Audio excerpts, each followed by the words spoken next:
So on this week's episode of Be More Super, the podcast, we are joined by another great actor. Literally, he's lended his voice to many great characters and also starred in quite a few great projects, which I'm sure we're going to have a chinwag about, as we say in the UK. Is Julius Cho. Julius, welcome to the show, sir. Hey, Brian. Thanks for having me. Oh, do you know what? It's an absolute pleasure, and you've starred in quite a few things that I absolutely love. So I'm sure we're going to have a chat about your career, a few of those projects, and a few bonus questions at the end. But before we chat about your awesome career so far, the last 2 years have been quite demanding. On ourselves and the world, about keeping positive and moving forward. So how have you kept positive during the last few years as a working actor and as a human being on this planet? That's a great question. I think for me, what really helped was taking away the pressure of needing to be an actor or just be defined in that one box. And instead living a little bit more, enjoying life without the fear of, am I successful enough or am I living my life to the full potential? And, giving yourself a little bit of a break, that kind of helped me get a lot more work almost indirectly, because I think people could resonate by just how relaxed and calm I was about the whole thing. Yeah. I mean, I've got to say, during the pandemic, I know we're going to touch on the fact of voice acting, which I think is fascinating. It really, really is. Did you find that during the pandemic, like literally every actor out there tried their bit as a voice actor? And how did the industry change for you, being an established voice actor?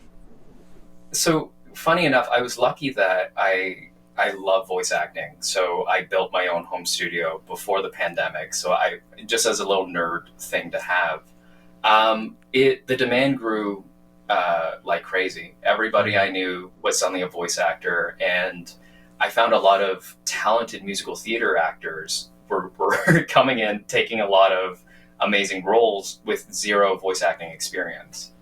And for me, because of the push for diversity, I was getting into a lot of more cartoons than I normally was going out for. Which is awesome. But let's touch on the acting side, because it always fascinates me, what makes someone choose this path, because acting and performing is probably one of the most cutthroat industries that someone can choose to be in. It's very challenging, the best of times, but also can be rewarding. So what sparked that direction for you to go into that industry? I think it was growing up and not seeing a lot of people who look like me in North American television. And I think there was something about breaking or going against the grain, I guess, of what most Asian families expect their children to go after. I just remember, because I went to theater school as well, and I remember I had seen a production of Oklahoma, and I just thought, I could do better than that. I think I could bring something to the table, and I just haven't really stopped since. Oh, do you know what? Oklahoma was one of the shows I've always wanted to do. My favourite show that I did back in the day was Cabaret. I think it's fantastic. I played Clifford Bradshaw, and I had to test myself with my American accent, of course, because in the film version, Clifford is played by an English gentleman, but obviously on the stage is American. So did you, or do you still have a plan in place on the direction that you want to go in with your career? Have you got like an end goal? I don't. I honestly don't. I think the pandemic really took away what a goal is to me, and instead more of a bigger picture thing of like have a 10-year career in professional acting, and then when I hit that mark, kind of see what else could that entail. Yeah. Well, I can imagine with the pandemic as well, for all working actors like yourself, there's many out there I presume would reassess their career choice because everything's stopped. Yeah. So I've always wondered how many actors have actually, decided to take a different direction. But you're definitely keeping down that line and doing great shows and following your passion. So what's been the biggest lesson learnt so far? Because we all often think that being an actor, being a voice actor, it's glamorous, lots of red carpets, you get sent loads of freebies, so what's been the biggest lesson, and what's it actually like being an actor? Is it as glamorous as we see at these Yeah. award ceremonies, etc.? No, I would say the biggest lesson is you need a foot in reality, especially when you're an actor. I think my biggest lesson was to get over this inflated ego I had when I started off, thinking like, oh, I'm gonna make it big immediately, and you're like, no, like this. Who knows where this will take you? And yeah, I think having one foot in reality, the red carpet and all that is great, but like most things, it's fleeting.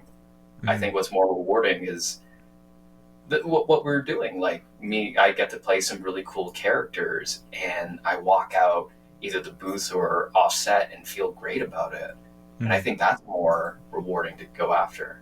Yeah. And you're based in Canada, am I right in saying that?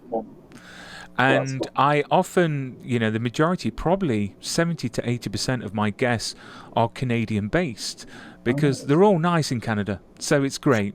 I have lovely guests. But one trend I've seen is that the fact that we talk about opportunities for actors and performers. I mean, what is it like opportunity-wise? Because I know a lot of, anime and cartoons are recorded in Canada. What are the opportunities like opposed to, say, if you're based in LA? Is there a massive difference? I would say the biggest difference is in Canada, we have still a very strong union. And I think that takes care of us quite a bit compared to if we were in LA, where there are, I think they beat us in the different types of shows they have and the opportunities to perhaps get a big role. But I think the security that we have here that we don't see in the States is a lot of children's cartoons are created here. So if you're a voice actor who wants to do animation, I've heard multiple times that Toronto and Canada specifically is the mecca of like children's cartoons. Yeah, it's becoming the Hollywood North because I do see a lot more opportunities coming here. Well, the thing is, a lot of things are actually recorded in Vancouver and Toronto as well. A lot of these CW shows and a lot of great shows like Schitt's Creek and shows like that. But I've got to ask as well, because obviously you mentioned earlier on that you've got a home studio, and we all know now with technology the way it is there going to be a time when you won't have to go into a studio, that you can do everything at home? So would that open the doors to possibilities in the way of job opportunities, because it wouldn't be a case of, oh, they're in Canada, they're in the US? Yeah, to be honest, Brian, we're already seeing that. Like for me, I'm kind of a living example. I've been able to, I think, with my own hardware, kind of be able to audition for a lot of things that I normally don't think I would have been able to go after. I had booked, I think 2 years ago, a Netflix film called Wedding Season, and it was all through a self-tape. And I know full well if I went in person, I don't know. I actually don't know if I would even get that opportunity. Yeah. I mean, the good old age of self-tape because of the pandemic. Do you prefer to do self-tape, or do you prefer to do auditions in person? Because I suppose the self-tape you can, stop, record again. But I suppose in person you can get that instant feedback or that change of direction that the casting people would like from you. So which one do you prefer doing now? Well, I got a secret, Brian. I actually have a lot of anxiety doing in-person auditions because it feels like it is a test, but there's like, you only get that one try and then you're done. If you flub or you screw it up, you're done basically. I thrive in the self-tape environment because, we have full control of what we're shooting. I get to figure out, I guess, which takes I want to do. And then it also trains me to have a good eye when I see things and actually kind of be like, oh, okay, well, I'm literally laughing at myself doing this take versus the other take. Yeah. Yeah, I suppose, again, I mean, you talk about anxiety as well. There is a lot of actors out there and performers that actually suffer from anxiety because, it's a lot of pressure. I mean, being a working actor, it's not guaranteed all the time. Literally, you're working from job to job. So there could be a chance that you might not have a job for a little while. So, yeah, I mean, anxiety is out there. Like I suppose with the many jobs that are out there as well. But let's talk about voice acting, because I think everyone, I don't know if you've come across this, but every time I talk to friends or people around me, everyone thinks they can be a voice actor. Everyone can think, oh yeah, I'd love to try that. So what makes for a good voice artiste, a good voice actor? How hard is it? Because I've seen videos of people recording and the talent needed is incredible. So how hard would it be for an average person to go, do you know what, I want to be a voice actor? I'd say it's a tough question to answer because inevitably it comes down to so many different things of are you willing to go through the hard work? Do you have the money to like take the classes and keep learning, or do you have the luck as well to like book those things? Because I know so many talented people who have the passion and have worked very hard to be a voice actor, but aren't getting the opportunities, and thus their anxiety is getting bigger and bigger. I think anyone can be a voice actor. I think to be a great voice actor, you need to be a good actor as well. I think, we hear something like, Brian, I love your voice. Your voice is great. I'm like, you should do voice acting, man. Oh, bless you. Yeah. And it's just like, it's just how you use it. Are you comfortable listening to your own voice? Can you objectively look at your own work and be proud of it, kind of thing? Oh, do you know what? I hate my own voice. Literally. No. Yeah. I cannot. So when I started the podcast, I didn't have camera on. It was just literally audio, and I could hear myself through the headphones, which is fine because we have, our own way of listening to our voice, and then we've got the head voice as well, and it didn't seem that bad. But when you play it back, it was awful. And then literally, I hate the way I look. I swear I've got like body morphia or something. So right now, I'm literally trying to avoid looking at myself on screen, and that's terrible, isn't it? Because I chose a career to go into where I was going to be critiqued and I was going to be on camera and I was going to be heard. It's just crazy. It really, really is. But what steered you from acting into anime? Because anime is one of these things that is literally going crazy recently. My stepson literally goes on for hours about Demon Slayer, One Punch Man, telling me about the stories, and I'm like, my word, these are like full on. I suppose if they made them into a live action movie, it would cost billions of dollars to actually make these cartoons into movies. So what directed you into the world of anime? Well, it was kind of in my university. I felt very out of place. I was the only Asian guy there, and it was Shakespeare theater training for 4 years. And my voice teacher actually told me to stop acting. He genuinely thought that this acting career wasn't right for me. And so I transitioned into voice acting. Because somebody had kind of explained to me that the shape you are, your ethnicity, any of those flaws that hinder you are not there in voice acting. There's a bit of a romantic journey you can go. And I grew up loving anime, so it was kind of a match made in heaven, really.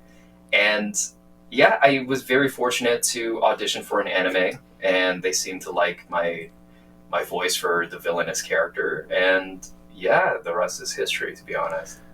And what goes into an audition for, a voice role? Because we all know, we spoke about self tapes, and we know, when you go into an audition, you've got your sides, you sort of know what you're going for.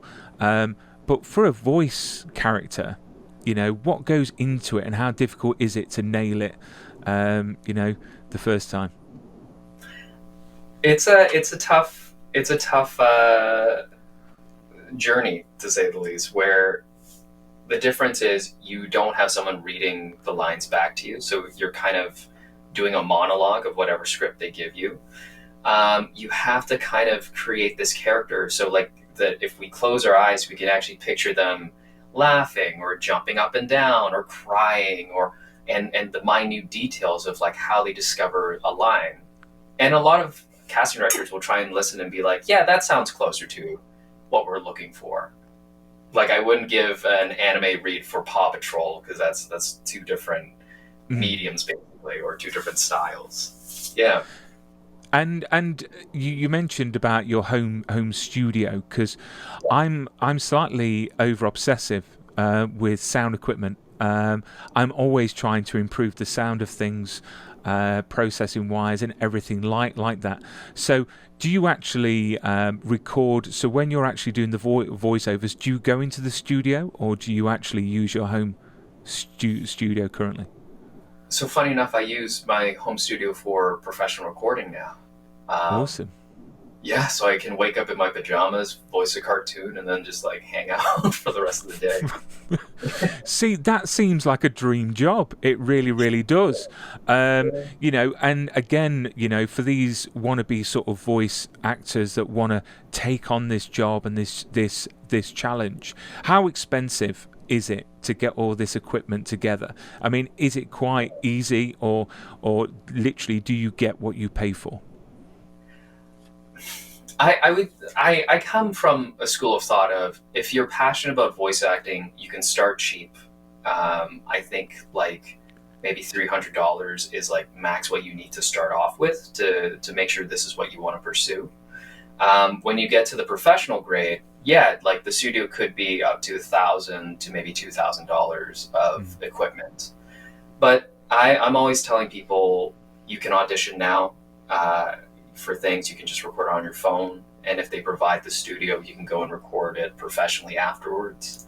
But on audition, you can literally do it anywhere. You can use any tool as long as you sound clear, not bubbled or muffled. Yeah, like I'm a big audiophile as well, so I love clean like audio. But I also love promoting that people can pursue voice acting without it costing an arm and a leg in the very beginning. Yeah. And obviously from that advice, there might be people out there wanting to take on the challenge.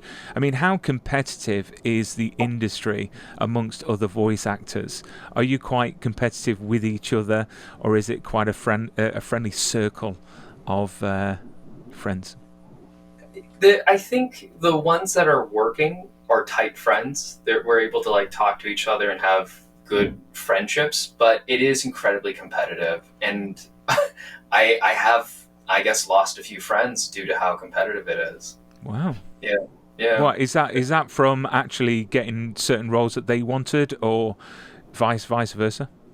It like there are moments in this career where you need to set boundaries, and I would have friends asking for my coaching, but it's for a role that I'm going after as well. And so I thought I could just politely be like, hey, I don't think I can help you because I'm going for the same role. It doesn't feel fair, so I apologize. And they sometimes kind of just stopped talking to me and blocked me. So I'm like, all right, cool. Well, you did the right thing, because, if someone asked me for for something that I was going for, yeah, it's just a bit off, isn't it? Because you want to support your friends, and it's a bit like girlfriends. You know, if someone liked a girl, you wouldn't be asking them advice to go after the same girl. Do you know what I mean? It just won't be done. But do you know what? You've done very well for yourself, and I can't say it. Damn it, Bakugan. Is it Bakugan. Bakugan? I do apologise. Do you know what? People are going to comment on this video now and count how many times I get it wrong. So this is a big franchise that has been around for many, many years, and you play Magnus. You know, I've spoken to people, you know, in the past week, you know, about the show, and literally everyone knows about the show. It's enormous, which is awesome, except that I can't pronounce it. And every time I try to pronounce it, they laughed at me. So, and call me a boomer, which obviously I'm proud to be a boomer. So if you could tell us a bit about your character and who you play, and a bit about the show for the people that may not know what the show is about. Sure. So Bakugan is kind of like the Digimon or Pokemon of anime, where children are given these balls that turn into monsters, and then they use these monsters to fight and save the world. I play a character called Magnus Black, and he's kind of your arch rival. He's the cool guy that's like want to be like I guess an emo Batman to the pro tag group. He's kind of the coolest dude I've ever gotten the pleasure to voice. His monster Bakugan partner is Nilius, who is a two-headed shadow dragon. And yeah, that's kind of like a snapshot of what Bakugan is. A lot of children love this show, and it's kind of taken on a life of its own. Yeah. And what was the audition process like for this? And you know, did you feel the pressure auditioning for it? And how did you find out that you had the role? So when I auditioned, it was a big pressure because I knew the anime before, and I knew this was a reboot. I made sure I knew how to say the name properly. No, I'm not going to dig on you, Brian. No. But the audition was like, I went in, and funny enough, I didn't actually audition for Magnus originally. I went in for another character, and by chance, the director was like, "Hey, can you read this character just off the top of your head? Just go." And I guess I did. I did the audition. I walked away, and I thought, "Oh, I didn't do well. I screwed this up."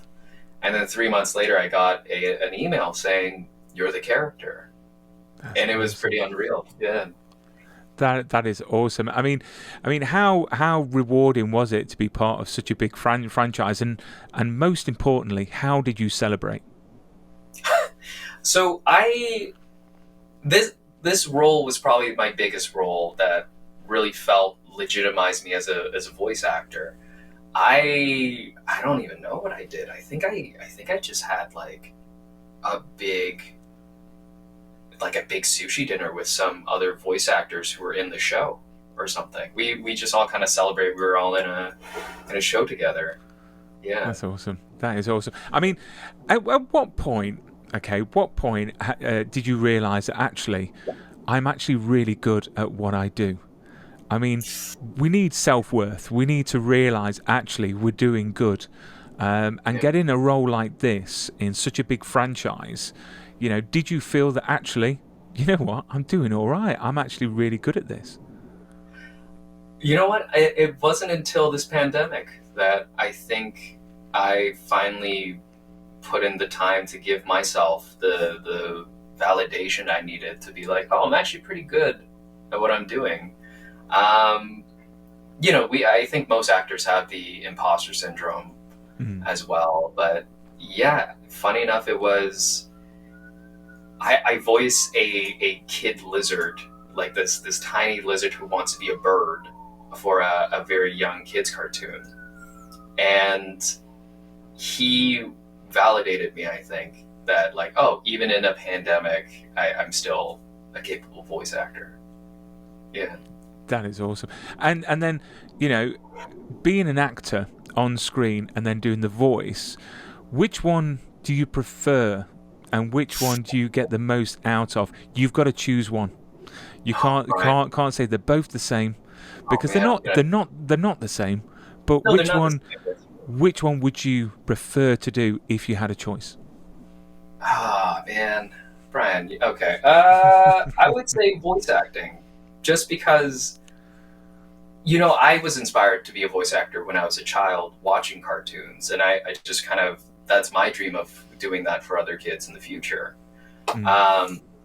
Film and TV is amazing, don't get me wrong, but yeah, just getting to voice cartoons is always a treat. And apart from Bakugan, yeah. Bakugan. Yeah. Do you know what? You're going to say to your friends, do you know what? I did an interview with this guy from the UK, and literally he could say everything correctly except for the name of the show. And they're just going to laugh their heads off. I'm not going to live this down. So apart from that wonderful show that you play, Magnus, if you could choose a show to work on, and voice out there, what show would it be and why? I would say probably any iteration of Spider-Man out there for Marvel. I think Spider-Man is such an iconic hero, and he gets to be a kid, and he's wacky, but he gets to go through like really dark and responsible, like serious situations. Yeah, he'd be the role I would love to play.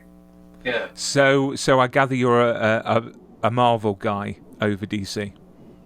No, I quite love DC. It's just the cinematic DC that I'm like, It's going to get better. It is going to get better. I've got faith. Sometimes buildings have got to crumble and be knocked all the way down to be rebuilt again in a greater way, a stronger way, and they're starting from the foundation. So let's hope, because I'm a big Superman fan ever since back to the Christopher Reeve movie. So, they've got to do a better job. But I enjoyed the Zack Snyder Justice League. I loved what he did. I loved what it challenged as well. And it needs more risks being taken within this industry, because without risks, we'll never know what we're capable of. And that's what we need to do.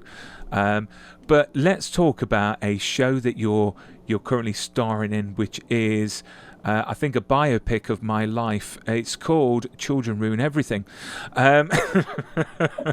which I'm only joking. I've got 2 little girls. They're my angels. They don't ruin anything except for my sleep, which, do you know what? I can survive on 3 hours a night. It's fine.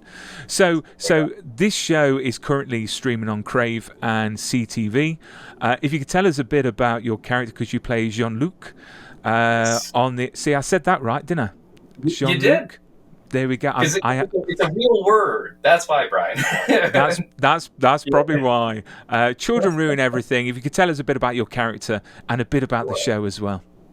Yeah, well, Children Ruin Everything is about a couple that have 3 kids now, and just kind of juggling their personal life with raising children, but also still being successful in an individual, and kind of the hijinks that comes with it, of just the absurdity of growing up while being a working mom and a working father. I play Jean-Luc, who is Astrid, the mother's boss at her old job. And I don't know if this interview has already established this, but I don't know what I'm doing. and I come off as this incompetent dude who she basically has to help and take care of in the 2nd season. So it's a load of laughs. Yeah. So are you another villain then in this? Are you a bad boss, or are you just a nice boss that just literally is a bit lost? That one. And again, I've reached out, and apparently this show is amazing. And currently, if you're in Canada on CTV and Crave, you can stream it as well, which is awesome. Are you only in the 1st season, or are you planning to be in it more? Maybe into the 2nd season if they get another season? So they're actually already doing their 2nd season. Wonderful. Yeah, and I'm primarily only in the second season because that's Okay. when I appeared. Yeah, but I would love if they actually did a season 3 and saw more Jean Luc. Yeah, This is the thing. We're in a cancel culture, aren't we? Where literally it's not about the content. It's more about figures, money. yeah, yeah, And it's sad, isn't it? Because the age we're in now, we've got so much content being fired at us from different sort of platforms, different channels, and you can see when something's being worked on, and you can see the love and the sweat and the tears that have gone into shows, and then they cancel them too soon. And it's really, really sad. So fingers crossed they get a third season, and we get to see you in season 3 as well. And then we're talking about Christmas. I saw this on your IMDb. I'm not sure if it's been out yet because I'm in the UK, but it's a film that you're connected with, which is the Holiday Swap. Is that coming out this year, or is that been out already? So it just came out this Saturday or last Saturday. Yeah. Wow, so very timely. Where can people watch this movie? There is a streaming site called Up TV, and I believe you can find it there. Excellent, because everyone loves a bit of a holiday movie. Yeah, I love it how the Americans call it, or Canadians call it holidays, and I think that's quite nice because it's just describing what it is. So before we come to the end of this wonderful chat, I always ask my guests, if your life was a movie, Julius, if your life was a movie, what title would it have, and why? Well, that's a great question. I feel like it would be like, I don't know what I'm doing. And it would just be me shrugging kind of thing, and just me kind of going through life, just stumbling around, but like laughing about it too. So yeah, it would be like a lighthearted comedy for sure. Nothing too dark. And what's next for you? What are you working on next? Is it a case of you're going to enjoy the holidays, or are you still hard at work? Is there anything that you can share that's coming out soon? I'm going to be on an episode of The Spencer Sisters, which is Leah Thompson, and she is playing part of a detective agency procedural. I'm going to be in another show called Wong and Winchester on City TV. If you're a cartoon fanatic, I don't know if I can actually say this, but just look out on HBO Max for some upcoming cartoons. Yeah. Oh, I love when we flirt with the NDAs, because literally actors are like, no, I can't speak about that. I'm like, oh, come on, just a tiny bit. It's fine. Yeah. We're getting the word out before everyone else. I'm getting an exclusive. But no, that is awesome. Julius, you've been a great guest. Thank you so much for giving me your time. And I will promise I will learn how to say that line. I mean, Brian, you're never going to be in a situation where Bakugan. gun to your head, they need to pronounce it properly. I know. It's terrible, isn't it? This is. Yeah. I will learn it, I promise, and I will say it at least 10 times a day until I can say it fluently, without any difficulty. But Julius, you keep safe and stay super, my friend. Likewise, Brian. Thanks.